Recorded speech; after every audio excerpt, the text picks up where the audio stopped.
Dito sa dilim, nilabas mo ang sakit.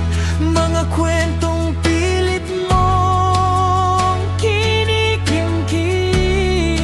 Hindi ka nag-isa, may makikinig sa'yo. Sa bawat luha mo, may kwento kang totoo. Iyak mo lang, huwag mong pigilan. Sa puso mong sugatan, sa bawat confession mo,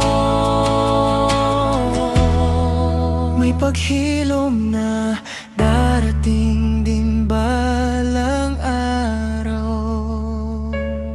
Magandang araw po sa inyong lahat mga ka-confess. Isang kwento na naman ng pagbangon, pagkabigo, at muling pagtatagpo ang ating pagsasaluhan sa araw na ito. Madalas nating marinig na ang pag-ibig ay walang pinipiling estado sa buhay. Ngunit sa totoong mundo, madalas na ang pera at karangyaan ang nagiging sukatan ng katapatan ng isang tao. Masakit maiwan kapag walang-wala ka, ngunit mas matindi ang balik ng tadhana kapag ang taong nang iwan sa iyo ay biglang kumatok muli sa iyong pinto dahil ikaw ay matagumpay na. Tunghayan natin kung paano binago ng panahon ang puso ng isang lalaking nangarap, nasaktan, ngunit nagsumikap. Paalala lang mga ka-confess, ang kwentong inyong mapapakinggan ay katang-isip lamang at nilikha para sa layunin ng libangan at pagbibigay aral. Anumang pagkakatulad sa mga tunay na tao, lugar o pangyayari ay nagkataon lamang at hindi sinasadya. Babala lang mga ka-confess. Ang kwentong ito ay naglalaman ng mga temang hindi angkop para sa mga bata. Gabay ng magulang ang mahigpit na kinakailangan. At ngayon, simulan na natin ang ating kwento. Dear Ate J, itago mo na lamang ako sa pangalang Val.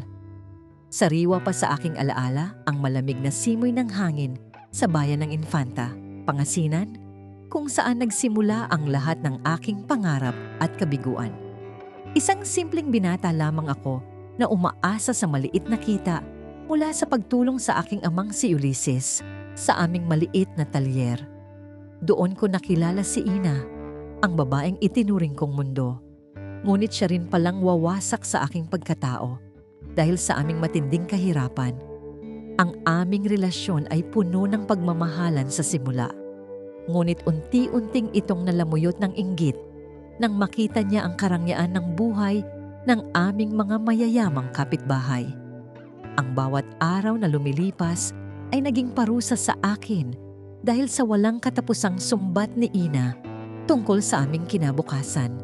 Madalas kaming magtalo sa tapat ng aming lumang bahay habang ang aking pinsang si Wendy ay tahimik na nakikinig at naaawa sa aking sinasapit. Sinasabi ni Wina na napapagod na siyang sumakay sa lumang motorsiklo at nagnanais siyang makaranas ng marangyang buhay na hindi ko maibigay. Humantong ang lahat sa isang gabing maulan nang magpasya siyang tuluyan akong iwanan para sumama sa isang lalaking mayaman na nagngangalang Zandro na tagalungsod. Nasaksihan ng aking matalik na kaibigang si Xavier ang aking pagkasira at pag-iyak sa gilid ng kalsada habang bitbit ang lumang singsing. Sinubukan kong lumuhod at magmakaawa kay Wina na huwag akong iwanan. Ngunit isang malamig na tingin at talumpati ng panghahamak ang kanyang ibinalik sa akin. Sinabi niyang kailanman ay hindi ako aasenso sa pagiging mekaniko at mananatili akong pulubi habang buhay kung hindi ko babaguhin ang aking kapalaran. Ang mga salitang iyon ay naitanim sa aking isipan bilang isang malaking hamon at sugat na hinding-hindi ko malilimutan. Matapos ang masakit na paghihiwalay na iyon, nagdesisyon akong lisanin ang Pangasinan upang takasan ang mga alaala ng aming lumang pag-ibig. Sumama ako kay Xavier patungo sa lungsod ng Iloilo sa Visayas upang maghanap ng bagong pagkakataon at simulan ng aking pagbabago. Doon ay pumasok ako bilang isang simpleng tagahugas ng pinggan sa isang malaking hotel habang nag-aaral sa gabi ng kursong automotive engineering. Ang bawat patak ng aking pawis at luha ay naging gasolina ko upang patunayan sa sarili na kaya kong maging matagumpay balang araw. Hindi naging madali ang buhay sa Iloilo dahil sa liit ng aking kita at sa hirap ng aking mga pinagdaraanan araw-araw. Madalas na isang beses lamang ako kumain sa isang araw para lamang makatipid sa aking mga gastusin sa paaralan at matulungan si Ulysses.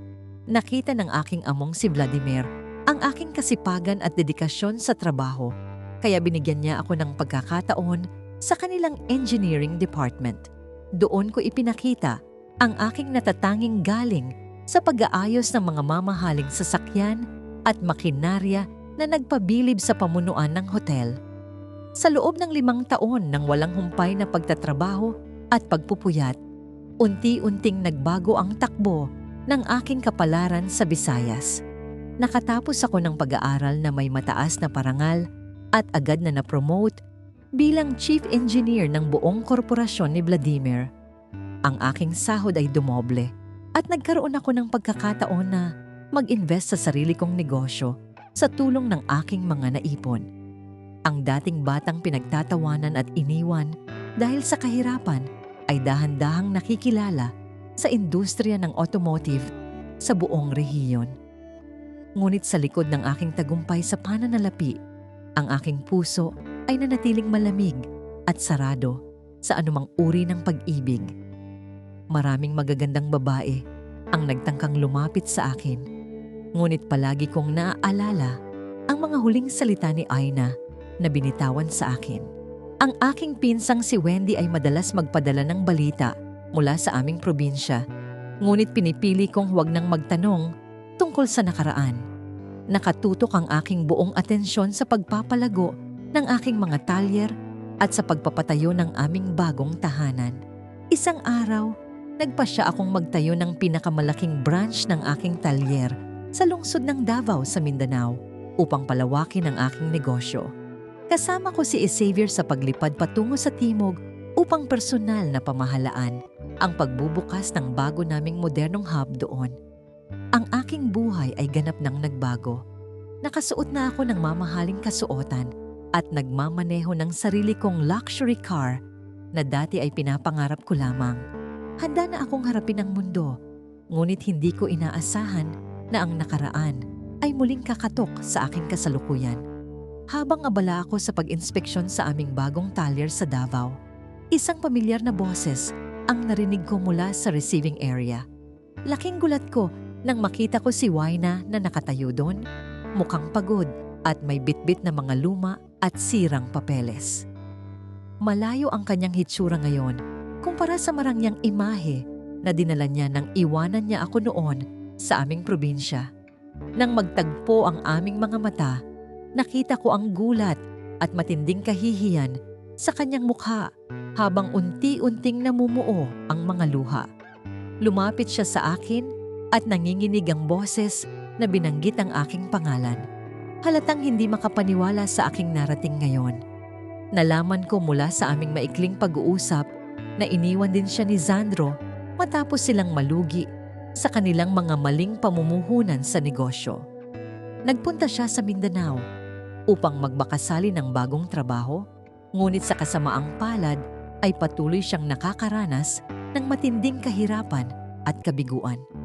Ang gulong ng tadhana ay umikot at ngayon ay siya naman ang walang-wala habang ako ay nasa rurok ng tagumpay.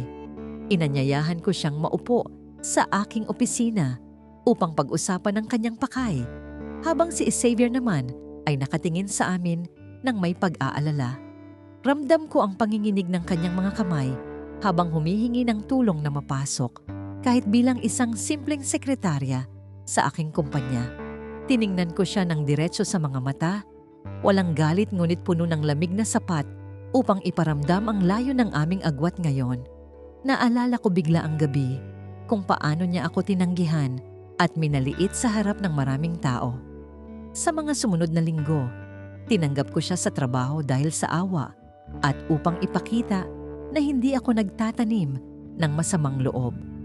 Naging masipag si Waina sa kanyang tungkulin at madalas siyang gumagawa ng paraan upang mapalapit muli sa aking puso sa mga nakaraang araw. Naghahanda siya ng aking kape sa umaga at madalas mag-iwan ng mga sulat na nagpapahayag ng kanyang matinding pagsisisi sa kanyang mga nagawa. Ngunit para sa akin, ang bawat galaw niya ay tila isang paalala lamang ng kanyang oportunistang ugali noon. Isang gabi, habang nag-o-overtime kami sa opisina dahil sa darating na audit, lumapit siya sa akin at biglang humawak sa aking mga kamay. Umiiyak niyang hiningi ang aking kapatawaran at sinabing mahal pa rin niya ako at nagkamali lamang siya sa kanyang mga naging desisyon. Ramdam ko ang init ng kanyang katawan habang sinusubukan niyang yakapin ako ng mahigpit, umaasang muling mag-aalab ang lumang apoy sa aming dalawa. Ang kanyang mga labi ay lumapit sa akin, nag-aalok ng isang ligaya na matagal ko ring ipinagkait sa aking sarili. Sa isang sandali ng panghihina, hinayaan ko ang aking sarili na tanggapin ang kanyang mapusok na halik na puno ng pangungulila at pagnanasa. Dinala kami ng aming emosyon sa ibabaw ng aking lamesa, kung saan muling nagtagpo ang aming mga katawan sa isang gabing puno ng ligaya.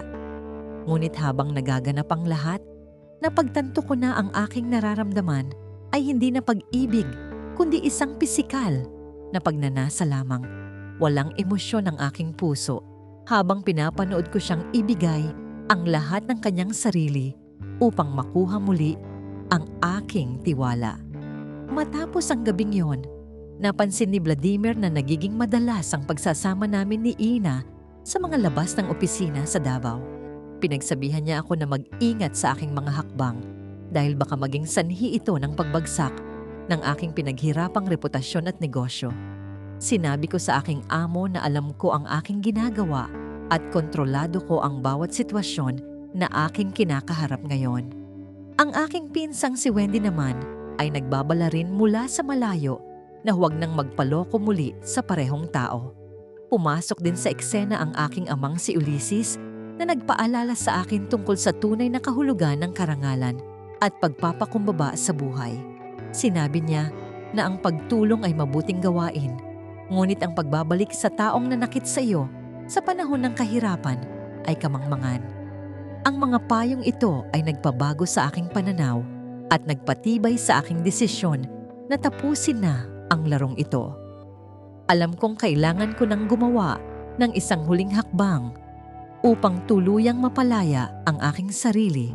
Sa nakaraan, dumating ang araw ng anibersaryo ng aking kumpanya kung saan nagtipon-tipon ang lahat ng aking mga kasosyo sa negosyo, kaibigan at pamilya.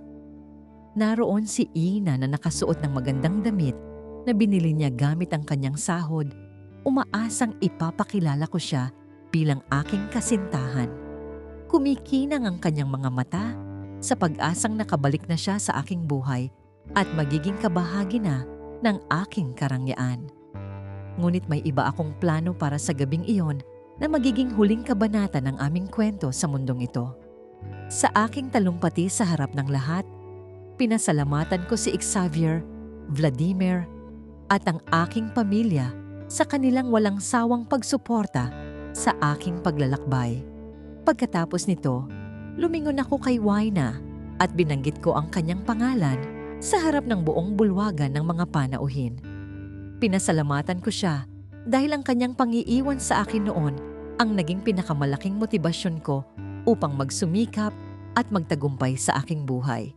Nakita ko kung paano nawala ang ngiti sa kanyang mga labi at napalitan ito ng matinding kahihiyan at takot. Inanunsyo ko sa lahat na si Waina ay ililipat sa aming bagong branch sa pinakamalayong bahagi ng Luzon upang doon magpatuloy ng trabaho. Ito ang aking paraan ng pagtulong sa kanya, ngunit may malinaw na hangganan upang hindi na muling mag-abot ang aming mga landas. Umiyak siya ng gabing iyon at nagmakaawa na huwag ko siyang ilayo. Ngunit matigas na ang aking desisyon at hindi na mababago. Ang lalaking minaliit niya noon ay ang lalaking nagpapasya na ngayon sa kanyang kinabukasan at kapalaran sa trabaho. Kinabukasan, Habang inaayos niya ang kanyang mga gamit sa opisina, lumapit ako sa kanya upang ibigay ang kanyang huling panggastos sa biyahe. Tumingin siya sa akin ng may pagsisisi at nagtanong kung may pag-asa pa ba na maibalik ang dati naming pagmamahalan sa probinsya. Sinagot ko siya na ang pag-ibig ko sa kanya ay namatay na kasabay ng gabi nang piliin niyang sumama sa mayaman.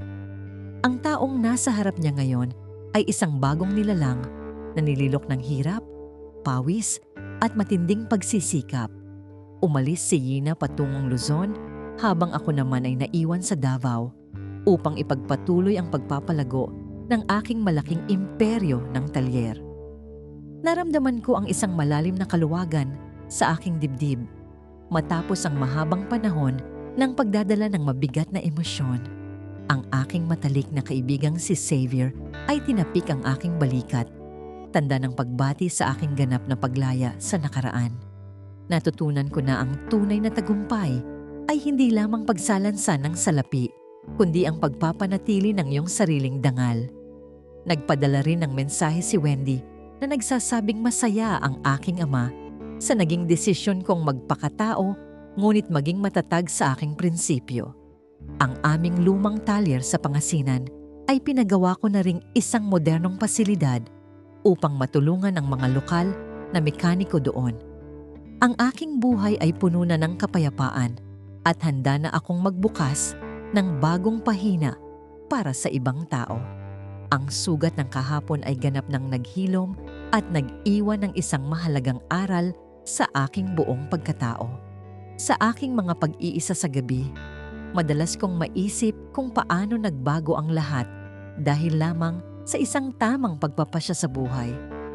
Ang bawat hagupit ng tadhana ay may kalakip na biyaya kung gagamitin mo ito bilang inspirasyon upang magbago at magsumikap ng husto.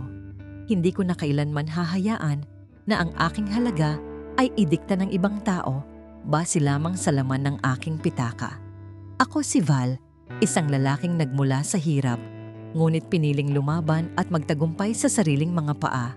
Ngayon, habang pinapanood ko ang paglubog ng araw sa baybayin ng Davao, alam kong tapos na ang aking pakikipagtunggali sa aking sariling nakaraan.